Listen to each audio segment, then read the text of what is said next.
Hello everyone, good evening, नमस्कार, जय हिंद, राधे राधे, जोहार। मैं आपका जीएस एजुकेटर रोहित कुमार स्वागत करता हूं wife study studios which is a part of academy. तो शाम 4:30 बज चुके हैं और आज फिर से हम लोग हिस्ट्री की श्रृंखला को आगे बढ़ाएंगे। तो जैसा कि आपने अभी तक इंडस वैली सिविलाइजेशन पढ़ लिया, वैदिक सिविलाइजेशन पढ़ा, फिर आपने जैन धर्म, बौद्ध धर्म, मगध, महाजनपद, मौर्य डायनेस्टी, तो मुझे लगा कि मौर्य डायनेस्टी वगैरह जितना भी पढ़ाया मैंने, आज मैं सारा का सारा टेस्ट ले लूं, क्योंकि 30 सवाल आपको देखने को मिलेंगे आज प्राचीन इतिहास की जो अब तक मैंने पढ़ाया आपको। ये 30 सवाल कितने कर सकते हो, कितने लगा सकते हो, ये मुझे देखना है आपको कि कितने सवाल आप सही कर सकते हो, है ना। कितने सवाल आप सही कर सकते हो ये 30 सवाल में। Are you ready guys? तैयार हो? अगर तैयार हो तो जरा थंब दिखा देना सर। बिल्कुल मैं तैयार हूं, बिल्कुल तैयार हूं, है ना। क्लास शुरू करने के पहले मैं आपको जैसा कि हमेशा बताता हूं कि CBT 2 बेटा फिर से एक बार पूरा थ्योरेटिकल पढ़ लो। CBT 2 के पहले इसके लिए 12 अप्रैल से एक नया बैच आ रहा है यहाँ, तो आप ज्वाइन कर सकते हो। बिल्कुल नॉमिनल प्राइस आप देख सकते हो कि 3600 रुपये रखे गए, मात्र 150 रुपये पर मंथ पड़ता है यार, 150 रुपये महीने। सोचो, उतना का तो रिचार्ज कूपन हम लोग खर्च कर देते हैं। 3600 रुपये अब ये प्राइस दिखा रहा है यहाँ। जैसे आप रेफरल कोड यूज करते हो बाबा10, ये घटकर 3240 होगा। और फिर 3240 देना नहीं है, आपके पास क्रेडिट पॉइंट्स होंगे। आप कई दिन से क्लास कर रहे हैं स्पेशल, वहां भी यूज कर सकते हो क्रेडिट पॉइंट। रिडीम पॉइंट करोगे तो ये सीधा घटकर फिर से 324 रुपये कम होगा, यानी लगभग 3000 रुपये में आप बिल्कुल 2 साल तक पढ़ाई कर सकते हो। और कम हो जाएगा, सोचो 2 साल तक रेलवे की सारे सिलेबस कंप्लीट करेंगे हम लोग, जितने भी एग्जाम हैं, है ना। क्या फायदा है बच्चे कि मतलब इंडिया के बेस्ट एजुकेटर मिलेंगे जिनसे आप पढ़ना चाहो। लाइव मॉक टेस्ट है, क्विजेज है, डेली इंटरेक्टिव लाइव क्लासेस हैं, फिर PDF है ना। चलिए देखिए आगे। और याद रखना कि UPSI जरूर भरना भाई। UPSI को इसी में इंक्लूड किया गया है, रेलवे वाले सब्सक्रिप्शन में। बहुत फायदा होगा आपको। और प्रत्येक वीक में संडे को आप कॉम्बैट रेगुलर कर दिया गया है, तो आप इसे याद रखें कि प्रत्येक संडे को दोपहर 12 बजे SSC का टेस्ट देना है, फुल मॉक टेस्ट। इसके लिए आपको जैसे इनरोल हो गए कोड मांगेगा, तो उस कोड के जगह पे आप बिल्कुल ये डाल देना बाबा10, और बिल्कुल फ्री स्कॉलरशिप। देख लो, फ्री स्कॉलरशिप टेस्ट, कोई पैसा नहीं लगना, कोई पैसा नहीं लगना, है ना। आप ज्वाइन कर सकते हो हमारे साथ अनअकैडमी पे बच्चे, ठीक है। चलिए आइए आगे देखें। और अभी मैं थ्योरी पढ़ा रहा हूँ पॉलिटी की, यहाँ ज्योग्राफी शुरू करने वाला हूँ SSC एग्जाम में, तो आप ये भी ज्वाइन कर सकते हो अपने साथ। अनअकैडमी पे कोई भी सब्सक्रिप्शन लेना हो, आप रेफरल कोड बाबा10 के साथ ज्वाइन कर सकते हो। चाहे वो बैंक हो, SSC हो, 9th 10th हो, IIT JEE, जो भी आप अपने दोस्त अपने परिवार को ज्वाइन करा सकते हो ना। देखिए, अभी मैंने कहा जितना मैंने चैप्टर पढ़ाया, आज सारा का सारा test. The Harappan civilisation was discovered in the year. Harappa सभ्यता किस वर्ष खोजा गया था? 1935, 1942, 1921 या 1922? The Harappan civilisation was discovered in which year? Harappa सभ्यता किस वर्ष खोजा गया था? तो बेटा हड़प्पा सभ्यता की बात करें, आपको पता है सबसे पहले हड़प्पा खोजा जाता है 1921 में। इसके बाद फिर मोहनजोदड़ो की बात करते हैं, जो 1922 में खोजा जाता है। ये किस नदी के किनारे? तो ये इंडस सिंधु नदी के किनारे, और हड़प्पा रावी नदी के किनारे। हड़प्पा रावी नदी के किनारे, है ना। आर्यभट्ट और बराहमिहिर लिव्ड ड्यूरिंग द। आर्यभट्ट और बराहमिहिर किस काल के दौरान देखने को मिलते हैं हमें? मौर्यन पीरियड, गुप्ता पीरियड, नंद पीरियड, शुंग पीरियड, क्या होगा जल्दी? तो आर्यभट्ट और बराहमिहिर की बात करें, किस काल के दौरान थे, पाए जाते हैं, किस काल के दौरान देखने को मिलते हैं? तो बच्चे आप जान सकते हो, गुप्ता पीरियड। आर्यभट्ट जिसने संस्कृत में आर्यभट्टियम नामक पुस्तक लिखी, आर्यभट्टियम और सूर्य सिद्धांतिकम, सूर्य सिद्धांतिकम, है ना। आर्यभट्ट और बराहमिहिर खगोल शास्त्री थे, वह बराहमिहिर याद रखना। In Jainism perfect knowledge is referred to as, Jain धर्म में संपूर्ण ज्ञान किस रूप में जाना जाता है? जीन के रूप में, रत्न के रूप में, कैवल्य के रूप में, या निर्वाण के रूप में? सवाल नंबर 3, बताइए क्या होगा। In Jainism perfect knowledge is referred to as, Jain धर्म में संपूर्ण ज्ञान किस रूप में जानते हैं? तो जैन धर्म में संपूर्ण ज्ञान की बात करें हम किस नाम से? कैवल्य के रूप में जानते हैं। जिन मीन्स विजेता, जो अपने ज्ञान इंद्रियों पे विजय पा लिया उसे विजेता कहते हैं, बुद्ध जिन कहलाए। और निर्वाण मीन्स क्या होता है? ज्ञान की प्राप्ति, बौद्ध धर्म में। और जैन धर्म में निर्वाण मीन्स मृत्यु, याद रखना। ठीक है भाई। सवाल number 4, what symbol represents birth of Gautam Buddha? हमने पिछले लेक्चर में पढ़ाया था, याद होगा। गौतम बुद्ध के जन्म का क्या प्रतीक है? बोधि ट्री, बोधि वृक्ष, लोटस, कमल, हॉर्स, घोड़ा, व्हील, पहिया। सवाल नंबर 4, जल्दी।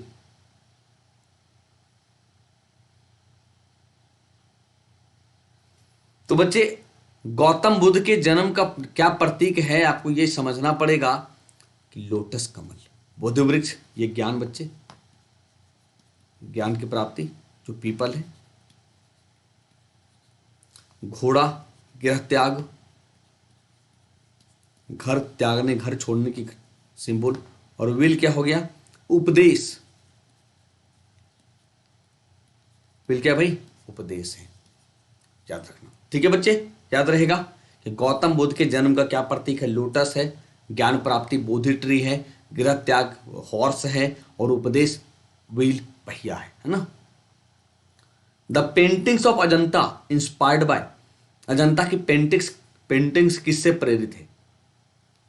बताइए। सवाल नंबर 5, करुणामय बुद्ध, राधा कृष्ण लीला, जैन तीर्थंकर, या कोई नहीं? सवाल नंबर 5 बताइए, फिर मैं वेट करूं थोड़ा सा कि अजंता की पेंटिंग्स किससे प्रेरित है?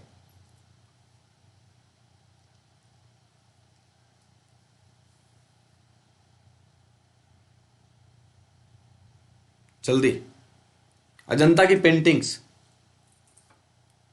करुणामय बुद्ध से। और अजंता की पेंटिंग्स कहां भाई? महाराष्ट्र में।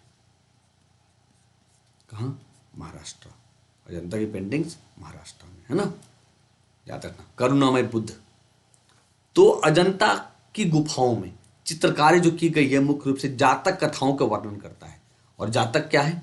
कि बुद्ध के पिछले जन्मों का वर्णन करने वाले बौद्ध किंवदंतियां जो किस रूप में लिखी गई है, मैं फिर से कहूं कि ये स्टोरी बुद्ध के पूर्व जन्म की कहानी, लेकिन लिखा गया है किस रूप में?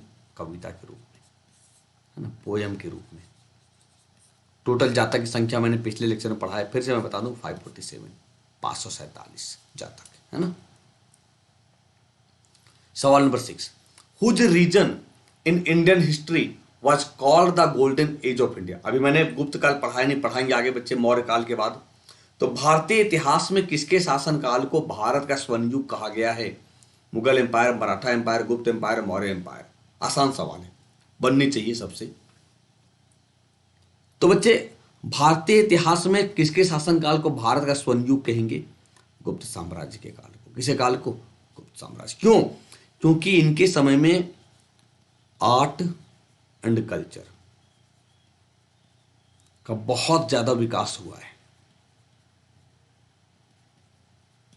बहुत ज्यादा विकास हुआ है आर्ट एंड कल्चर का। जैसा फॉर एग्जांपल देख सकते हो कि इस समय कई सारे बड़े बड़े साहित्यकार देखने को मिले, जिसमें से आप कालिदास, कई मंदिर देखने को मिलता है। फॉर एग्जाम्पल कई सारे मंदिर देखने को मिलता है। आप एक मंदिर देखोगे पंचायतन शैली का बना हुआ है, देवगढ़ का मंदिर, दशावतार मंदिर, देवगढ़ का दशावतार मंदिर, जो कहां? यूपी के ललितपुर में देखने को मिलता है ना। ठीक है भाई। मुगल साम्राज्य में भी स्वर्ण युग कहते हैं अलग अलग समय में। हिंदी को का गोल्डन एरा अकबर के समय में, पेंटिंग का गोल्डन एरा जहांगीर के समय में, आर्किटेक्चर का गोल्डन एरा शाहजहां के समय में। तो कई सारे सवाल आप देख सकते हो बन सकता है ना। तो भारतीय इतिहास में गुप्त राजवंश को भारत का स्वर्णयुग कहा जाता है। गुप्त शासनकाल में क्यों कहा जाता है ये देखो। चिकित्सा विज्ञान, खगोल विज्ञान, वास्तुकला, सिविल इंजीनियरिंग के क्षेत्र में अपने विभिन्न प्रगति के कारण स्वर्णयुग है, और सांस्कृतिक और वैज्ञानिक प्रगति देखने को मिलता है।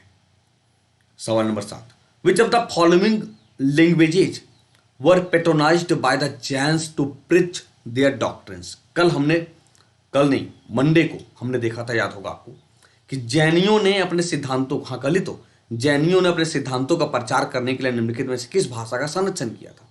प्राकृत, संस्कृत, पाली या कोई नहीं। कब बताया था बच्चे? मंडे को पढ़ाया था, सॉरी, हाँ मंडे को, आज तो वेडनेसडे है, मंडे को। बताइए, जैनियों ने अपने सिद्धांतों का प्रचार करने के लिए निम्नलिखित में से किस भाषा का संरक्षण किया था भाई? प्राकृत।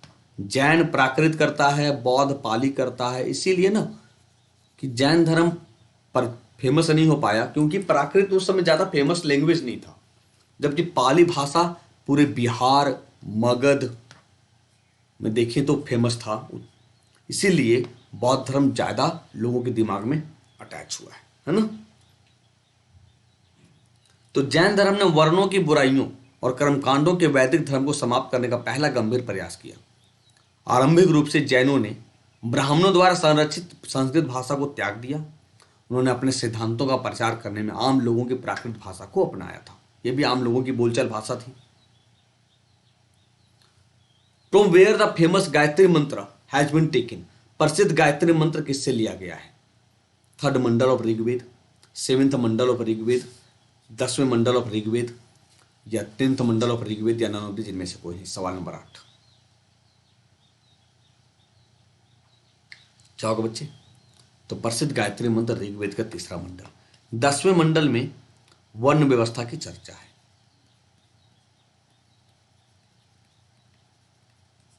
वर्ण व्यवस्था की चर्चा, जो 4 वर्ण था, ब्राह्मण, क्षत्रिय, वैश्य और शूद्र, और 7वें मंडल में सोमरस की चर्चा की गई है ना, तो याद रखना। ठीक है भाई, टोटल 10 मंडल। तो गायत्री मंत्र को ऋग्वेद के 3रे मंडल से लिया गया। पहला सवाल, ये किसको समर्पित है? तो सावित्री मंत्र सूर्य देवता को समर्पित माना जाता है ये। ठीक है। किस शासक ने बौद्ध धर्म का संरक्षण दिया? Which ruler patronized Buddhism? Ashoka, Kanishka, Harsha, या ये सभी? सवाल नंबर 9, यानी इनमें से किस शासक ने बौद्ध धर्म का संरक्षण किया था? तो बच्चे ये सभी। अशोक भी किया था, 3rd Buddhist council, Ashok, Kanishka भी किया था, 4th बुद्धिस्ट काउंसिल, और हर्षवर्धन की बात करें तो आपको पता होना चाहिए कि हर्षवर्धन ने भी बौद्ध धर्म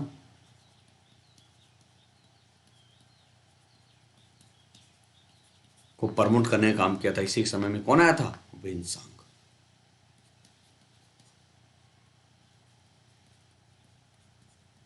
है ना, याद रखना। ले, in whose region did Xuanzang visit India? Xuanzang ने किसके शासनकाल में भारत का दौरा किया था? अभी हमने बताया।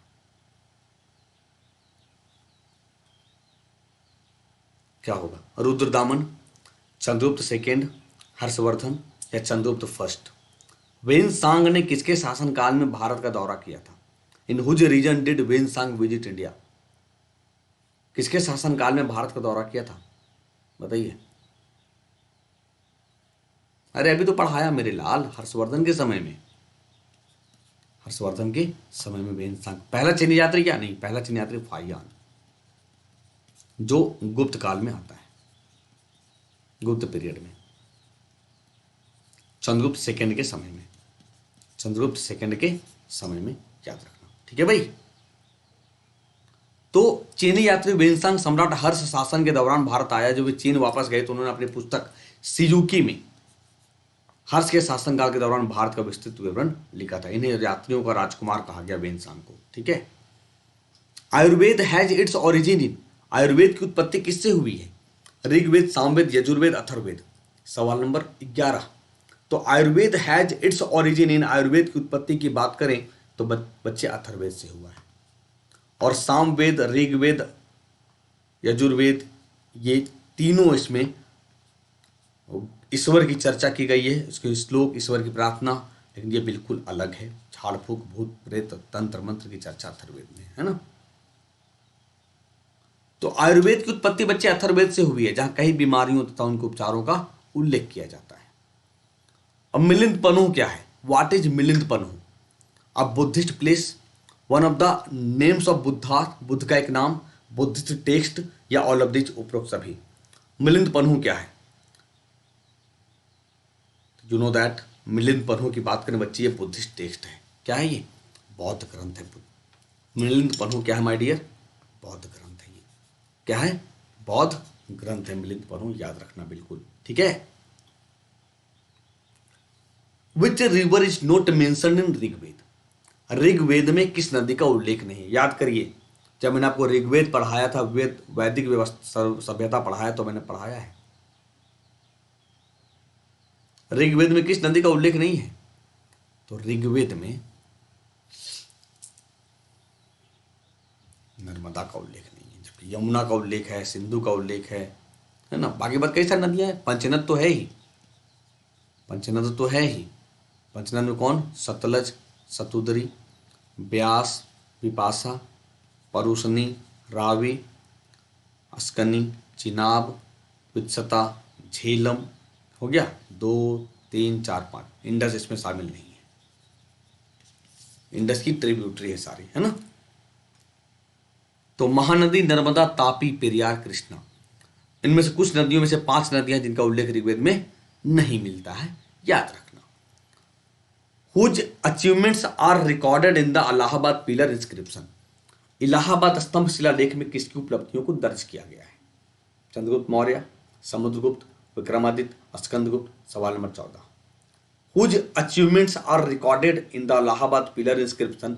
इलाहाबाद स्तंभ शिलालेख में किसकी उपलब्धियों को दर्ज किया गया है? चंद्रगुप्त मौर्य की उपलब्धियों को, समुद्रगुप्त की उपलब्धियों को, विक्रमादित्य की उपलब्धियों को, या स्कंदगुप्त की उपलब्धियों को? तो किसकी उपलब्धियों को? समुद्रगुप्त की उपलब्धियों को। तो इलाहाबाद स्तंभ को हम प्रयाग प्रशस्ति शिलालेख भी कहते हैं।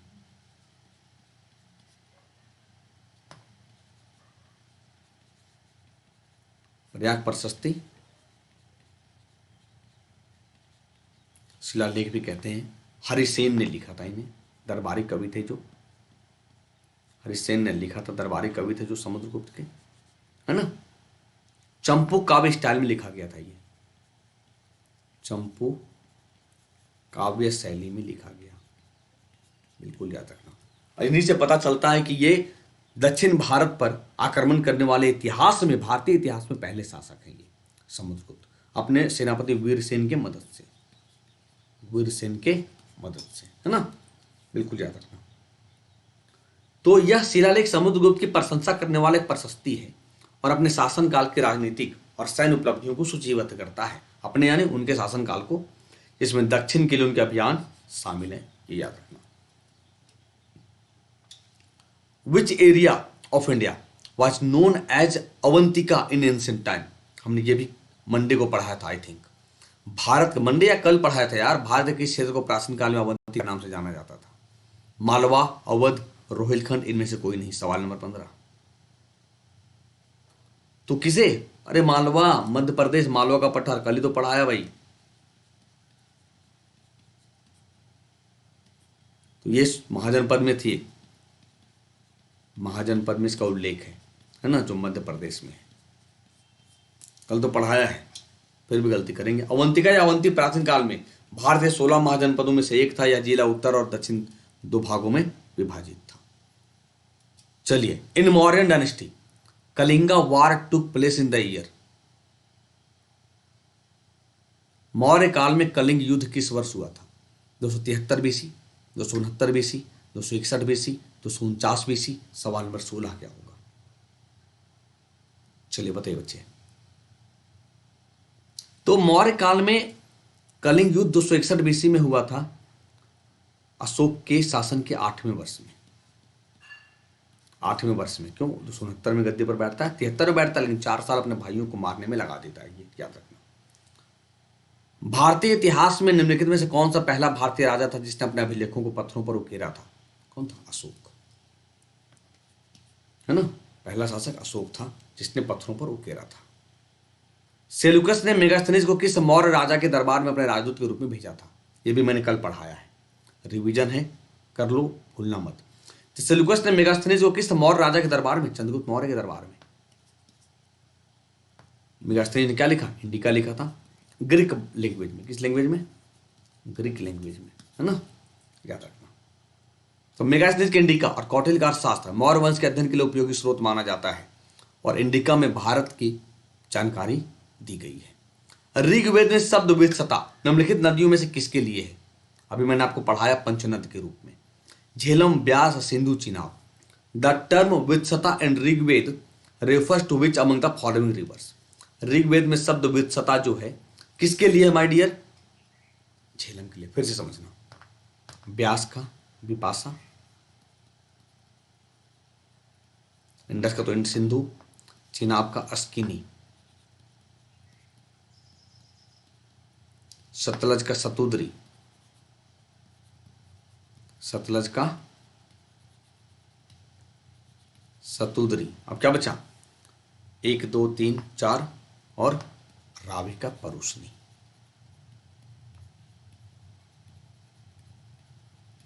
और झेलम वित्सता का युद्ध, हाइडेस्पास का युद्ध पोरस और सिकंदर के बीच में, याद रखना, है ना। तो झेलम नदी को ऋग्वेद में वित्सता कहा जाता है। गौतम बुद्ध किस गणराज्य से संबंधित है? To which republic Gautama Buddha belonged? Sibi, Shakya, Surasena, कोई नहीं। तो गौतम बुद्ध किस गणराज्य से संबंधित है माय डियर? शाक्य।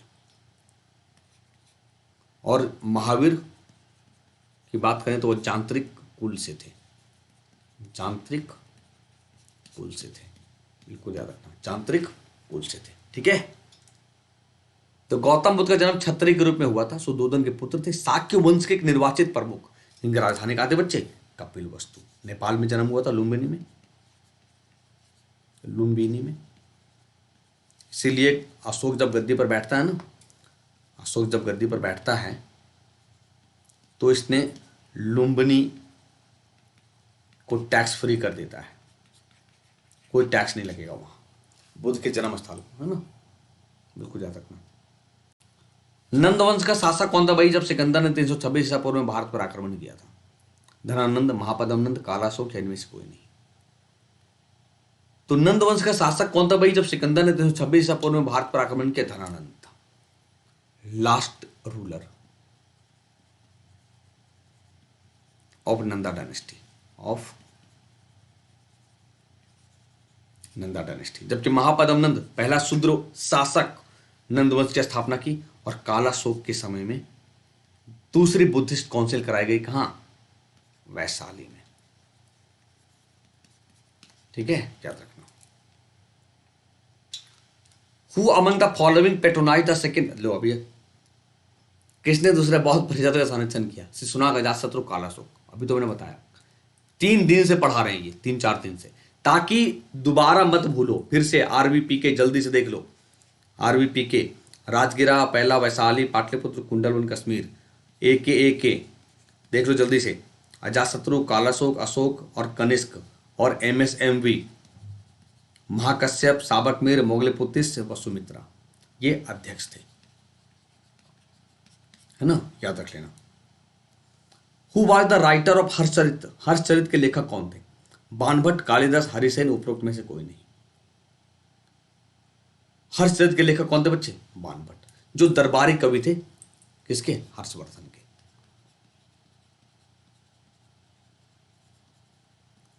और कादंबरी भी लिखा था बाणभट्ट ने, कादंबरी। हर्षवर्धन भी बहुत बड़ा लेखक था, तो संस्कृत लैंग्वेज में सब लिखा हुआ है, इसने भी लिखा था संस्कृत लैंग्वेज में। PNR शॉर्ट से को याद हो जाएगा, परिदर्शिका नागनंदा रत्नावली, परिदर्शिका नागनंदा रत्नावली किसने लिखा? हर्षवर्धन ने लिखा था। तो हर्षचरित बाणभट्ट द्वारा भारतीय सम्राट हर्षवर्धन की जीवनी है, जो 7वीं शताब्दी के भारत के संस्कृत लेखक थे, है ना भाई।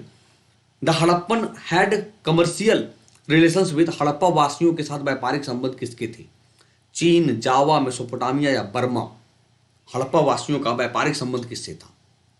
मेसोपोटामिया से। और यहाँ से हमें ना सूती वस्त्र सील एक मिलता है, मुहर मिलता है, जिसमें सूती वस्त्र है की जानकारी मिलती है, कॉटन की जानकारी मिलती है। इसलिए कहते हैं कि कॉटन की सबसे पहले प्रोडक्शन अगर कोई किया है वर्ल्ड में तो हड़प्पन वासियों ने किया है, हड़प्पन सिविलाइजेशन ने किया है ना। तो मेसोपोटामिया की सभ्यता हड़प्पा के समकालीन थे। Liberator title was assumed. Liberator की उपाधि किसके द्वारा ग्रहण की गई है? चंद्रगुप्त मौर्य, बिंदुसार, अशोक मौर्य, कौटिल्य। सवाल नंबर 25। तो माय डियर, लिबरेटर की बात करें, उपाधि किसने ग्रहण की, किसके द्वारा ग्रहण की गई है? चंद्रगुप्त मौर्य, है ना। और बिंदुसार की बात करें तो अमित्रघात, कल भी पढ़ाया था मैंने, ये सेम सवाल था। अमित्रघात, शत्रुओं का नाश करने वाला, शत्रुओं का नाश करने वाला कौन? बिंदुसार। अशोक मौर्य का पापा, बिंदुसार का पापा चंद्रगुप्त मौर्य, ये इसका दादा था। ग्रैंडफादर पूछा था रेलवे में। और कौटिल्य प्रधानमंत्री, विष्णुगुप्त, चाणक्य, चंद्रगुप्त मौर्य का जिसने अर्थशास्त्र लिखा है। और अर्थशास्त्र से हमें जानकारी मिलती है मौर्य वंश की प्रशासन की। वैदिक भारत में किस नदी को विपाशा कहा जाता था? अभी कहा बताया मैंने, गंगा, झेलम, ब्यास, यमुना। तो वैदिक भारत में ब्यास को विपाशा कहा जाता था, झेलम को वित्सता, है ना, झेलम को वित्सता। जो झेलम का युद्ध, वित्सता का युद्ध हुआ था, हाइडेस्पास का युद्ध हुआ था। तो विपाशा या विपाशा ब्यास नदी का प्राचीन नाम, जो हिमालय की रोहतांग दर्रे के ब्यास कुंड में उत्पन्न होती है, हिमाचल प्रदेश। कहां से? हिमाचल प्रदेश से, याद रखना, हिमाचल प्रदेश से उत्पन्न। प्राचीन भारत में कितने महाजनपद थे? How many mahajanapada were there in ancient India? तो कितने थे बच्चे? 16। अंगुत्तर निकाय के अनुसार, बौद्ध ग्रंथ।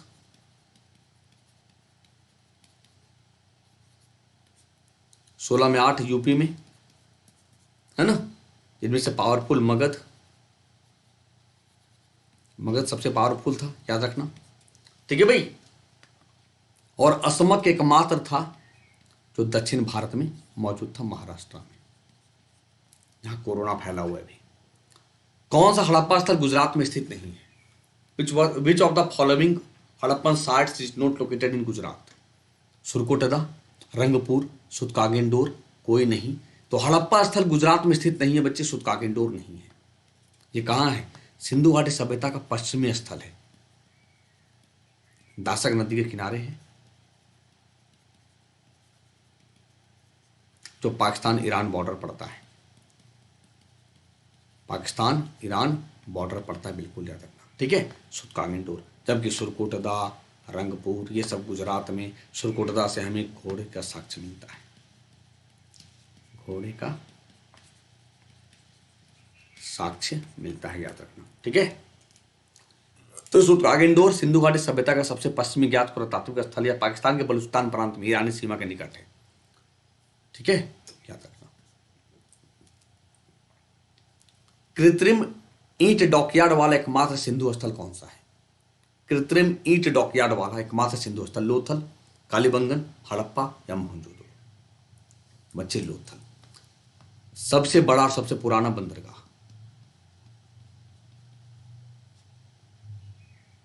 जो भोगवा नदी के किनारे है।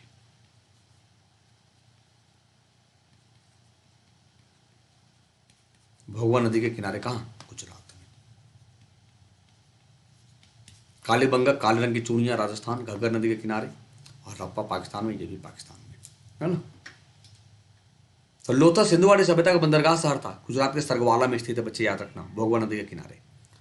कवि कालिदास किसके दरबार में रहते थे? Poet Kalidas lived in the court of Chandragupta Maurya, Samudragupta, Chandragupta Vikramaditya या हर्षवर्धन? तो कवि कालिदास चंद्रगुप्त विक्रमादित्य यानी चंद्रगुप्त सेकंड के दरबार में। और विक्रमादित्य की उपाधि लेने वाला पहला शासक चंद्रगुप्त मौर्य, सॉरी चंद्रगुप्त द्वितीय, चंद्रगुप्त सेकंड था, है ना, याद रखना। कवि कालिदास जिसको भारत का शेक्सपियर कहते हैं, भारत का बच्चे क्या कहते हैं? शेक्सपियर कहते हैं। कई पुस्तक लिखी कालिदास ने, कई पुस्तकें। तो आप कमेंट बॉक्स में जरूर बताना कौन कौन सी पुस्तकें लिखी थी, कितने लोगों को याद है, ठीक है। तो ये था आज का सेशन। अगर सेशन अच्छा लगा होगा तो लाइक करके जाना। अब देखो, मैं आपको बता दूं कि रेलवे में 12 अप्रैल से नया कोर्स आ रहा है जिसमें पॉलिटी शुरू करेंगे, तो आप ज्वाइन कर सकते हो हमारे साथ। बिल्कुल फाउंडेशन कोर्स है CBT 2 के लिए। और अभी मैं पॉलिटी पढ़ा रहा हूँ SSC में, बिल्कुल डिटेल है, ऐसा ही पढ़ाएंगे, है ना भाई। और SSC में ज्योग्राफी पढ़ाएंगे, तो आप ज्वाइन कर सकते हो हमारे साथ अनअकैडमी पे बच्चे। और प्रत्येक संडे को कॉम्बेट होता है, आप पार्टिसिपेट जरूर करें। रेफरल कोड बाबर10 लगाकर इनरोल कर लें, बिल्कुल फ्री, कोई पैसा नहीं लगना। और कोई भी सब्सक्रिप्शन लेना हो, चाहे रेलवे हो SSC हो, आप रेफरल कोड बाबर10 लगाकर ज्वाइन कर सकते हैं। अगर आज का सेशन अच्छा लगा होगा तो लाइक करना। फिर मिलते हैं बच्चे नए सेशन में इसी समय 4:30 बजे। तब तक के लिए अपना ख्याल रखिए। शुक्रिया।